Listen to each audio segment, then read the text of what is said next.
All right, we are a go, and I am so excited to have everyone join us tonight for the very first GFBF Talks of 2022. Now, I find it very hard to believe that this is our 16th episode, and excited, and that's a good thing. And I'm Dennis J. Gardin, the executive director of the Georgia Firefighters Burn Foundation. And on behalf of the foundation, we welcome all of our viewers and we welcome this illustrious panel. And before we get started, I'll say that the Georgia Firefighters Burn Foundation, which is celebrating 40 years this year, which is so incredible. 40 years of help, hope, and healing beyond the burn. And our mission is to partner with the fire service and burn care community to provide safety and prevention education, support medical facilities, and assist burn survivors in their journey of recovery. And if anyone who's listening or viewing would like more information on the Burn Foundation, we encourage you to go to our website and join our mailing list, but go on and you can pick up some information and things. And this is just one of a laundry list of things that we're privileged to do to serve the burn community and the general public. And our episode tonight is why is stress management so important? And we thought starting off the year, it's a very good topic to start with because it impacts everybody. You know, our primary audience is the burn survivor community, but stress is something that impacts everyone. And why is stress management so important? So we want to get into this, but first I'd like for you guys to all introduce yourselves to the world, and let's get into some conversation. And we'll start out with James Bosch.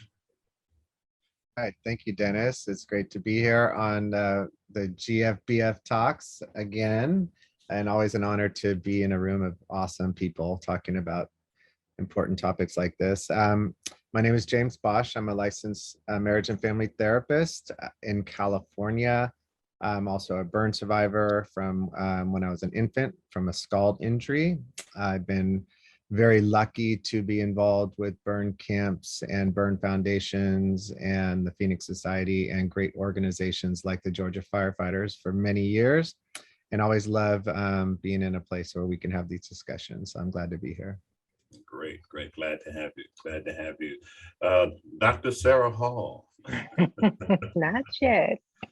I'm Sarah. I'm a licensed clinical social worker. I work at the VA here in Atlanta, and I have been involved with the Burn Foundation since 2011. Yeah, we grabbed Sarah fresh out of UGA. Yes, you did. Yes, and we're like the mafia. You can never get out. We got you. Paul. Well, thank you, Dennis. As James says, always a pleasure to be with this great team and a good topic. It's Paul Schwartzman. I'm the executive director of the Finger Lakes Regional Burn Association in upstate New York in the Rochester area, Great Lakes area. I'm also, we are 34 years old now as an association, so we're chasing you down, Dennis. But and I've been with that, I've been its executive director now since 2010, so 12 years in that role. But I've been with it for the organization for about 20 years, and not a burn survivor, and always very humbled and grateful because it's just been an incredible learning journey for me. But I'm also a licensed mental health counselor and have a private practice and with a large focus on burn survivors and other. So. Well, I can't think of a better organization to have in our rearview mirror than the Finger Lakes Regional Burn Association. Dr. Ruth Rimmer. Hello from Phoenix, Arizona. I too have been involved with burns for a long time, 28 years actually. I am a lifespan developmental psychologist, a burn research psychologist, and a certified life care planner. And I work with burn victims who are on their way to becoming burn survivors all over the United States. Glad to have you, Dr. Ruth. And it's interesting to hear you acknowledge burn victim I think that is so incredibly important because when I stumbled into the burn survivor community, the title burn survivor was, for lack of a better way of putting it, was forced upon me because I didn't feel like a survivor, but it was forced upon me, and I didn't want to spoil the party, so I accepted it. But I'm not sure I was given the opportunity to be a victim first, for that journey, So I kind of hopscotch forward and backwards, and it's interesting tonight because we've got folks from California, from New York, from Atlanta, from Arizona. And is stress different depending on where you are? And I would like to just jump right into that. Is it really different? In our description tonight, it's stress is a part of being human, and temporary periods of feeling down or anxious is normal. And the ultimate goal of effective stress management is a happier, healthier, more productive and balanced life. And it takes some practice and it takes some getting used to. And prior to us getting started tonight, there was a conversation about good and bad stress. And I want to get in that because I'm not sure if people know that stress can be good. I think we kind of attach, if you're stressed out, we kind of attach a negative label to that. So what is good and bad stress? I'll start, and I will tell you that there are different stresses in different parts of the country, because when it's 118 degrees here, it's very stressful. And minus So- 18 here. I mean, I was going to say I'm the opposite of you, Paul. I'll just quickly talk about some good stress. Good stress is when you are starting a new job, or you're in a new marriage, you're going on a date. Perhaps you are getting a license in something or finishing an education. Good stress can create more alertness. And actually, the latest research shows that it can encourage the growth of stem cells that become brain cells. So stress can improve your memory. So those are some examples of good stress. And I'll turn it over to somebody else for some of the examples of bad stress or harmful stress. Before we go to the bad stress, you say good stress can promote the growth of brain cells, brain stem. Really? That's what the latest research shows. So it can actually improve your memory. But those are positive stressors. So they're typically things you enjoy doing, but the stress makes you more concerned about your performance and about doing a better job. So that's what the latest research shows. Okay, so if I'm excited about a date, is that excitement stress? Yes, but Yeah. it's a good stress because it's not creating body problems. It's motivating. Maybe. Well, yeah, in most cases, it's going to be motivating. You want to fix your hair. You look best. You're going to, kind of prepare yourself to present well, to, make a good impression. So you're going to be prepared. And so a fair, good stress, or even a lower amount of stress, is motivating. It helps us get ready for whatever we're going to do, a study for a test. So there's actually, it's an interesting, talking about research, there's what's called the inverted U. So it's like, this, if that comes across on the screen. And so there's an optimal level of stress. So if stress is too low, then we don't care about it. We don't prepare. We don't stay alert. We don't protect ourselves. Stress too high, we're dysfunctional, we're distracted, we aren't able to focus. But the optimal level of stress keeps us heightened and alert, so we actually take more information and the right information in. Mm-hmm. And I Interesting. think, oh, sorry. No, go ahead. Go ahead, Dr. I was Al. going to say, I think that stress that's not, I think stress that's not attached to fear or, like a threat on your person, and that is also considered good stress, because you're not in that fight or flight or distressed mode that can kind of cause you to have those psychological problems or physical pain and distress that bad stress can cause.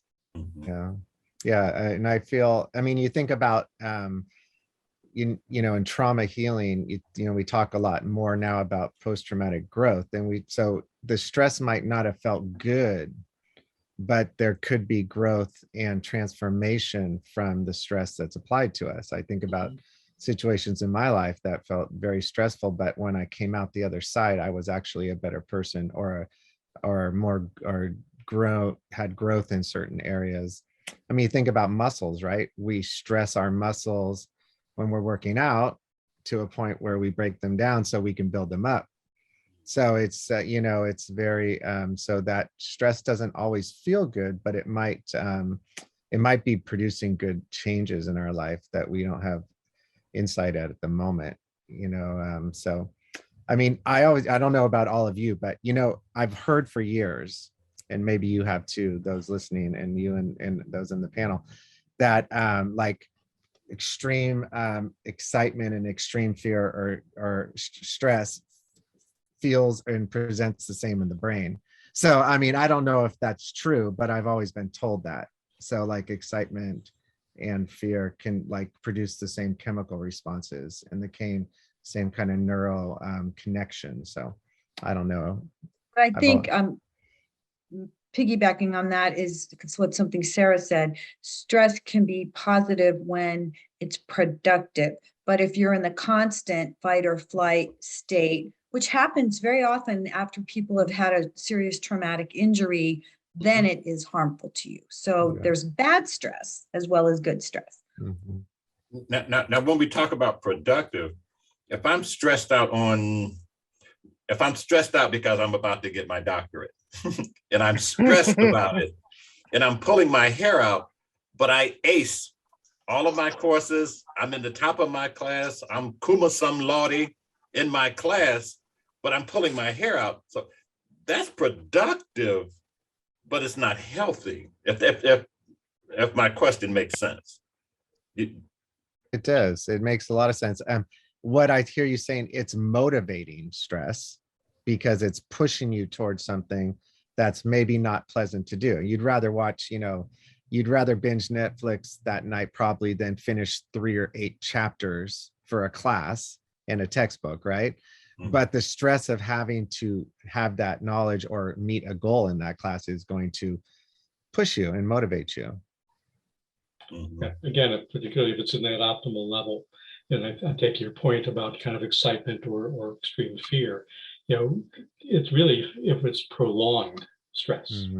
The analogy I always use is if you were to go out in your car and put the pedal to the metal and then hold it there for a couple hours, what's going to happen to the engine? You're going to blow a rod or piston through the engine block. Similar in our bodies, that persistent drip or really flow of norepinephrine, cortisol, adrenaline actually breaks down the body, breaks down the immune system, breaks down organs. So as Ruth early at the start of the hour, it's really literally physically not good for you. It can make you very sick. And so it's really that prolonged stress. So, if Sarah were, doing that dissertation, and having to stay at that level of speed, maybe for the next 3 years without any kind of letdown, and I know we're going to talk about some self-care, that would be a problem. Most likely. Yeah, and I won't say there haven't been those bad stress moments, but I think, the motivation to be done and to, knowing what's on the other side, I think I know like what level of stress, like to your point, Paul, about what level of stress is optimal and when I need to just kind of take a step back so I'm not putting that added amount of stress over and over and day after day to the point where I'm burning myself out or starting to have some defects to my mind or my body. I would think that some, change causes stress. That's a natural outcome of change. And we live in a society that from one day to the next, the change is constant. I mean, right now we're looking at a war that could become a World War III, which makes all of us probably stressed out. I'm not sure that's a good stress because I don't know what we can do about that. But there are ways to combat bad stress, and maybe we could talk about that. I think that's a perfect segue. Talking about how to combat bad stress or unhealthy stress. But before we even get into that, how do we recognize it? How do we recognize stress, and how do we not even necessarily good or bad stress? How do we just even recognize stress? How is it? What does it look like? Well, I would say. Go ahead. No, go ahead, Ruth. a racing heart, your heart rate might not be regular, not being able to sleep, needing, being afraid that something bad's around every corner. If you're having some of those issues, a lot of my research has shown, especially in younger men and young boys that have survived a burn injury, they're very reactive when someone even touches them. They might turn around and slug somebody because they're in that constant fear and flight situation. But anxiety and not being able to sleep, pain can cause tremendous amount of stress when you have a post-injury, a post-burn injury. So those are some examples of some bad stress or challenging stress. Yeah, and for me, and Jim, you can speak to this as well. As a burn survivor, I was in a lot of pain, but I wasn't in control of getting rid of it. You know, the pain was here because of the burn injury as a kid. The pain was here and it caused stress, but there was nothing I can do to get rid of it. You know, kind of like Dr. Sarah said, you know, need to step back for a minute and then step back into it. But this injury didn't give me the option of stepping away from it. So if I have to But live, there are some things that you could do. I mean, meditation, relaxation tapes, hypnosis. I mean, those are some of the things we do at the Burn Center to help patients manage their pain. So it doesn't just have to be drugs. So there are things that you can do, and there's a ton of things on YouTube that you can get for free. Yeah, I was going to comment that, you know, as Ruth was describing, you know, what I was saying, you said, what does stress look like? I was thinking for a lot of trauma survivors is what does stress feel like? Because and then Ruth described all these bodily symptoms, and it's very much, I think, starts in the body. And I was having a discussion with another trauma survivor the other day about, you know, we have days where our stress is very cognitive, like worry, obsessive thinking, you know, kind of that squirrel kind of in our head kind of stress. And then we have days sometimes with trauma survivors where there's just kind of a general anxiety or stress feeling in the body, where where a lot of some of the somatic trauma expression lives, and how we have to work with both the body and the thought stuff. So a lot, our culture, especially in psychology, because it's so measurable and billable, has moved really towards a cognitive behavioral kind of model of recovery. And it's super valuable for stress and the thinking, but you got to bring the body into it. You got to bring the body into the equation, because that's where we feel it the most. You know, it's usually we have a tension in our body, or we're heart racing or something, and then the thoughts come with that. So go ahead. Yeah, I was just going to add to the feeling, you know, some people describe feeling shaky, you know, tight, short, you know, breath more short and rapid. Some people describe feeling numb. You know, more cognitive says confused, can't concentrate, can't remember. You know, so those are some of the things you'll often hear from folks in more, you know, acute levels. Now, I work. Go ahead. I was just going to say, I work with veterans who are in different levels of PTSD. And so for them, they often say there's like constant tinnitus and headaches, dizziness, or even unconscious things like the clenching of the jaw, or the shoulders are up here, and they're not even realizing that they're holding all of their stress right here in the chest tightness, or in their shoulders, or in their head area.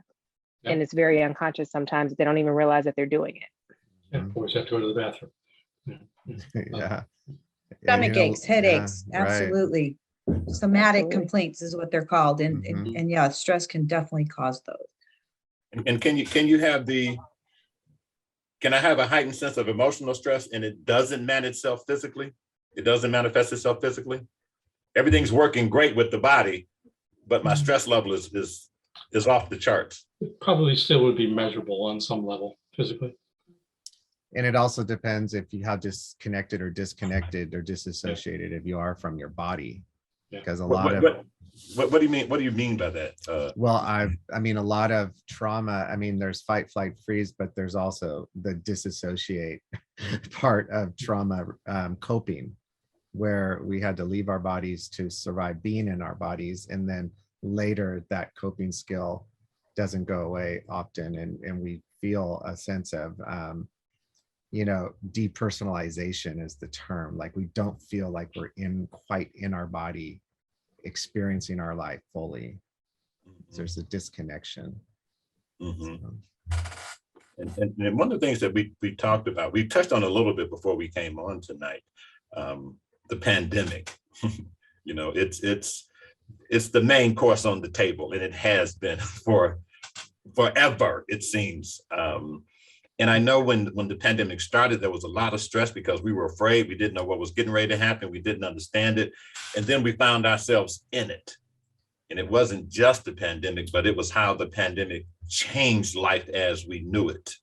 And we were in it, and we were trying to crawl out of it, and we were trying to deal with it.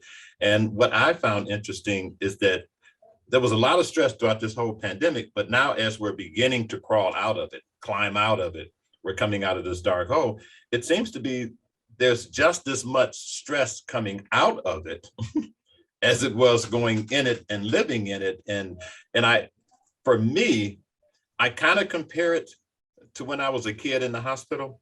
Now, I spent 8 months in the hospital, and everything was about that hospital. I mean, everything was about the hospital. Even the conversations I had with family and friends who visited was about the hospital and how I was doing. And that was very stressful. But then when we started getting to discharge, that became even more stressful because during the time I was in the hospital, I never thought about after the hospital. I never thought about getting out of the hospital. But now all of a sudden, I'm faced with this other reality that, man, now you got to go back. Is it going to be the same? How difficult is it going to be? I don't know. Didn't know the hospital had become my sanctuary. Everyone here knew why I looked the way I did. And there are so many similarities or parallels to that. And Jim, you probably can speak to this too, because we both were kids when we got burned. I kind of see that now.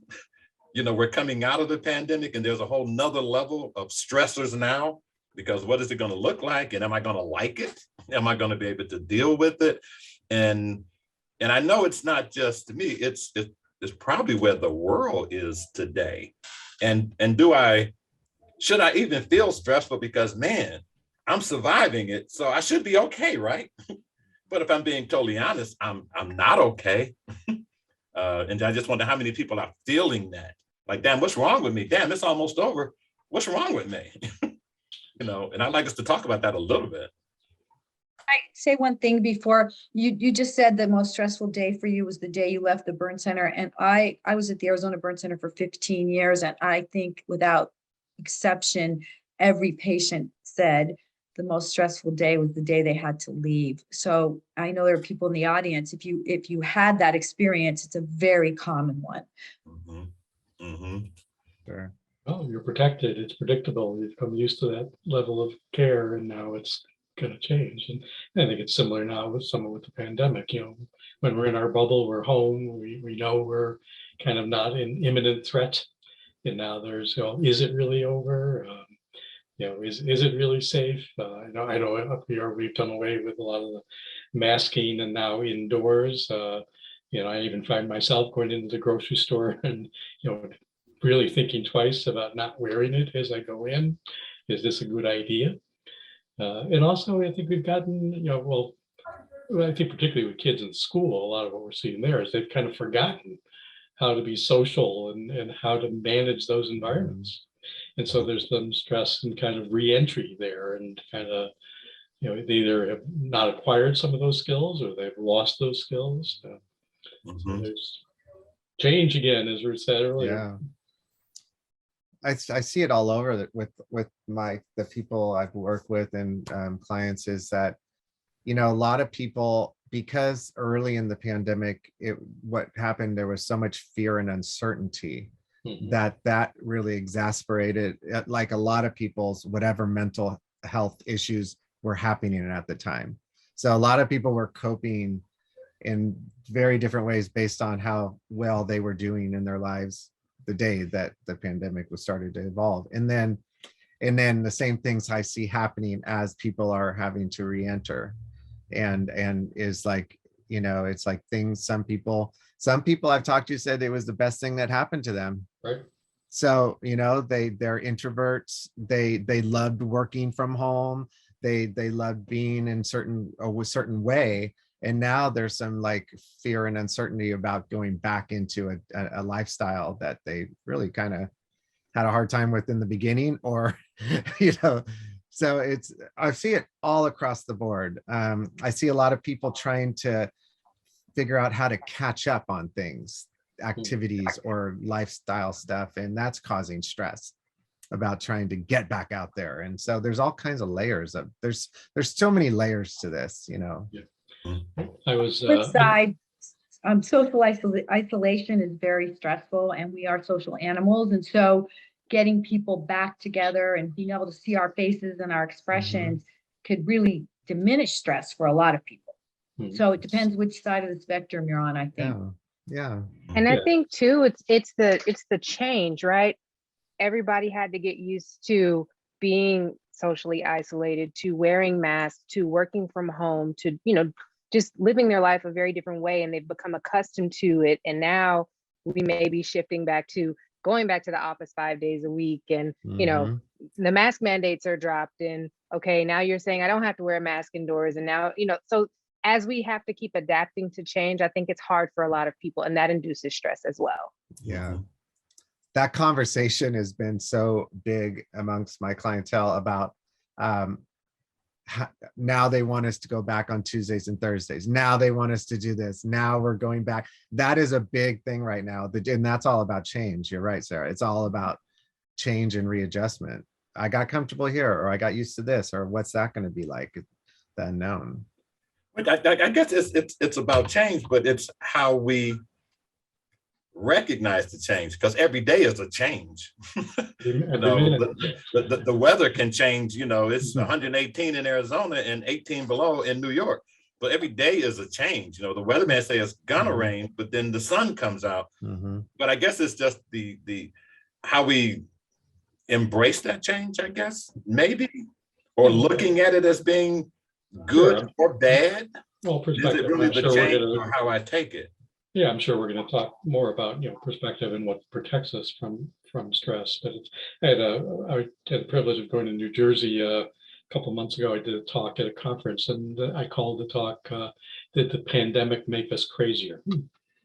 And the answer is a definite yes. I mean, statistically, it's you know, what James says, that, you know, it exacerbated a lot of people who were already suffering from anxiety and depression and increased isolation. It certainly made these things more pronounced, but the research is showing that there was actually a real increase in mental health concerns, and even to the level of a pandemic in itself, you know, with the Surgeon General coming out with, you know, emergency announcement for youth especially. But I still think there is actually a bit of a silver lining in there, because here we are talking about these things much more openly than we ever did. We've got Naomi Osaki, you know, talking on prime time, Michael Phelps, you know, doing advertising for telehealth, you know, major football league players coming out with their own announcements of stress and duress. And so I think the conversation, you know, and the normalization, I think, is going to be, in the long run, a good outcome to this. You know, and even with the go ahead. I think that my concern is even more so for children and teenagers. You know, if you were 6 years old when this started, and you had to be at home and go to school online, and then you had to wear a mask everywhere, and then when you went back to school, you had to wear a mask, and then if somebody got sick, you had to be out of school if you were anywhere near them, and constant back and forth and change. And I'm really concerned about the mental health of kids, and you know, they're afraid of climate change. And go ahead, I'm sorry. Yeah, I was going to say, developmentally, they can't have the perspective that we can have about it. Yeah. Right, because we know the world when we all went to concerts together. And by the way, I've been doing that ever since I could go back to that. But they forget. And I've had mothers tell me their kids say, "Oh, Mom, but I need my mask," you know, because that's their reality for 2 years. So I think that's a great concern for our society as children and teenagers. Yeah. I mean, I have a private practice outside of my work with the burn community, and I've been doing this for 40 years. Last 2 years is unlike anything I have ever seen even close. in Yeah, my try to get a therapist right now. Oh, yeah. There's waiting list. Everybody's got a waiting list. So that's a sign Absolutely. right there. Yeah. Even with the statistics you talked about, Paul, how the pandemic make us crazier, Mhm. and statistics bear that out. But I just wonder, did the pandemic make us crazier, or did the pandemic give us permission to acknowledge our craziness? Well, I think it's both, Yeah. but clearly, I think at least the statistics I'm seeing lately are there really has been a real increase in the prevalence of mental health presentations. But at the same time, it also did allow more of us to talk about it. Because So if I I think was the answer is both. if I was ashamed to see a therapist before the pandemic, Mhm. the pandemic really made it okay. Now I can go because nobody's going to think I'm crazy now because everybody's going in the pandemic, so I just, like you said, it's probably a combination of both, where the pandemic did make us crazy, but it also made it okay to acknowledge how crazy I am. Mhm. Because I went to an event this past weekend, and I walked in with my mask, and there were over 300 people there, and the only people with the mask on were the servers that worked at the hotel. I mean, I felt like I was a robber. All I needed to do was pull out a pistol to rob people because no one else had a mask on, and it was kind of a running joke. And it's interesting how uncomfortable it made me. Yeah. I was like, damn, this mask is for my own protection, but I'm feeling a little uncomfortable being the only one here wearing a mask. But I also felt uncomfortable growing up because I was the only one in my circle that had burn scars on my face. And it's just really interesting how it ties right back to that. And, listening to you, Dr. Ruth, about how these changes, and Paul, you said it too, are interfering with kids' natural growth and progression and development. And you've got me sitting here thinking about myself, because I was like, hell, what? How was my development Right. tainted? Because it was not normal at the age of Well, 14. what you didn't know, Dennis, this is really an intervention for you. No. Right. Is that what you- Well, I actually do want to make a comment on what you just said, Dennis, because you just exemplified what we were saying earlier about stress being a positive and a negative, because you felt uncomfortable, and I felt that too in rooms when I was the only masked person down here in Southern California, which is been looser the whole time on masks than where I'm from, Northern California. But is that it made you feel different and a little weird and uncomfortable, and yet the positive stress of it is it teaches you to have stronger individuality and do things that you believe in and against the grain of society or the peer group. So there's a positive and a negative there, right, in that stress. Yes, because it was like, damn, if I had a pistol, I could rob people because I'm the only one here with the mask on. Or I could have got a job there because the only people were the hotel servers that had masks on. So the hotel required it of their employees, but they didn't require it of their clients or their customers. So it's just Well, and Dennis, with your robber thing, I've had many burn survivors tell me that we're wearing a face mask. If they went into a Circle K, the cops got called. I mean, nobody was allowed to wear a mask in any kind of an establishment because of that very thing. So it's kind of interesting how then we all had to wear them. Yeah. And now hopefully it's just the robbers that have to wear them in the future. I spoke with a friend who's a burn survivor, and he's burned on his chest, his neck, and his chin is where he's burned. And he said he didn't see it coming, but he found it interesting that when the pandemic forced us all to wear masks, he no longer had to deal with his scars because the mask covered it up. Yeah, Yep. I've heard that many times, actually, Yeah. from newer Yeah. survivors, especially. Yeah. And I told Absolutely. him that I could relate to it. And he was like, well, yeah, Dennis, you're burned on the face too. I said, no, it's that for the first time in my life, I was able to wear a mask as a Black man and not feel threatened. Mhm. Great for hiding wrinkles too, Dennis. Yeah. It's just very, very interesting. And, we're talking about stress. We're talking about what it looks like. We're talking about how it manifests itself. And I really want to make sure we talk about how do you break the cycle? Because I understand that stress is cyclical. If I'm the kind of person that gets stressed every year around final exam time, it's what I'm going to do. And I can begin to actually expect it. And if I don't get stressed out to the same level, maybe I don't care as much, or maybe there's something wrong. And how do we break those cycles? Mhm. Because if I get stressed out and I take care of whatever it is, does that become a coping mechanism, even if it's not healthy? Right. Well, I think it's interesting how you said about how this label of survivor was forced on you before you had a chance to work through some of the feelings of being a victim of your situation. And I think working on stress strategies, you have to start with the conversation we're having now with how stress is manifesting for you and what it looks like, and allow that process and then move towards strategies, right? Otherwise, we just have what's called a feel good, happy society, spiritual bypass, experience. So looking at where stress is showing up is the first step. How is it manifesting in your body, in your life? What is it keeping you from? How are you coping with it, both positively, but most of us cope with stress first in a what would seem unhealthy, but seems to be working way, with maybe substances, behaviors, distractions, TikTok, Netflix. I mean, whatever, so a lot of that stuff that we feel is alleviating our stress is actually not allowing our brain to relax and to reset. Mhm. So is that not okay? Because I think it's in moderation. Like, I love some of my Netflix, don't get me wrong. But if I sit there, if that's my go-to every time I'm feeling stressed, if I whip out my phone and click on that app and then disappear from my situation, I'm not actually learning how to deal with my situation.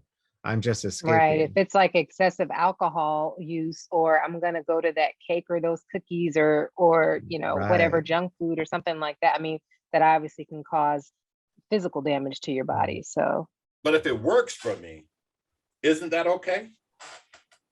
I mean, if it works for me. but is it working for you if it's excessive and it's harmful to your body? I would challenge that it's probably not working for you. Yeah. Well, we all say in the addiction recovery community, it worked until it didn't, Dennis. Right.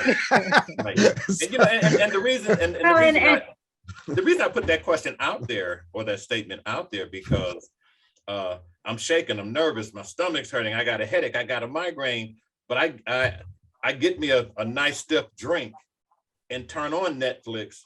Okay, I feel so much better. But if I do that every day, eventually it may not be healthy. But as of right now, my head's not hurting, my stomach's not bothering me. I got me a little buzz on, and it's a really good movie on. So it's working for me. And I'm playing devil's advocate here. No, you're speaking, it's real. You're speaking real talk. It's true. That's what people really think. Yeah. It's cost benefit. Yeah. How do you want to measure that cost, and what level of longevity? I always told my kids growing up, the most dangerous things about drugs, sex, and alcohol is in the moment they work. And if my headache they're masking. My headache is gone today. If my headache is gone today, and I got a good night's sleep, even though it's because I was probably drunk.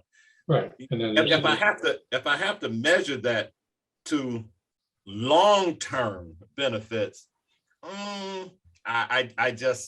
this might carry more weight right here today. And we're having a real conversation here. And I think it's very important that we have this conversation. And the beauty of being online, the beauty of being here is that who's ever watching, who's ever listening, and I don't know who it's for, they're not being judged. They're not being judged. So we can have this conversation. But it's like right now, and I go back to, because one of the greatest stresses in my life was my burn injury. But I go back to that, and I had to wear these splints that were extremely painful. I had to wear these splints on my hands to try to straighten my fingers out. And as you look at my fingers, you won't be surprised to know that I would have my brothers and sisters take those splints off at night. And in the morning, they put them back on before my parents knew. And I didn't care about long-term, Mhm. your fingers will be straight in 3 years. All I know is it hurts like hell right now. So it was the immediate benefits of it, even though, you can look and see that, there was some long-term results of that. But at the time, I didn't care. I didn't care. It hurt. Yeah, I think it's the biggest challenge we all have as humans. None of us like to move towards pain, emotional or physical, and we will, move towards some kind of coping strategies to protect ourselves. Exactly. But it again, they're often masking or short term. Mhm. I always will try to get people to measure, well, does it affect your health? Either now, 2 years from now, 10 years from now. Does it affect your relationships?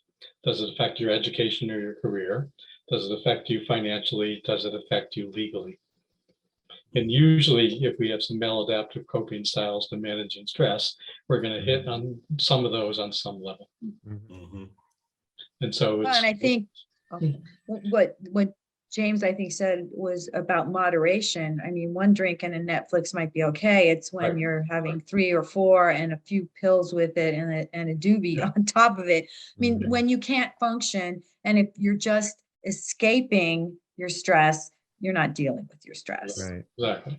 Right. I mean, if you really look Yeah. at the brain, it's like if your body has not, if your brain hasn't developed a physical addiction to the alcohol or the slot machine reward or the Mhm. sex or whatever, the TikTok, reward, then, and if it's one of your coping skills to have a drink with a friend or have a drink after a glass of wine with your lover after work or whatever, or if it's one of your coping skills, that's fine. But what we're talking about is when it becomes your only, and then it becomes something you have to have in order to be relaxed.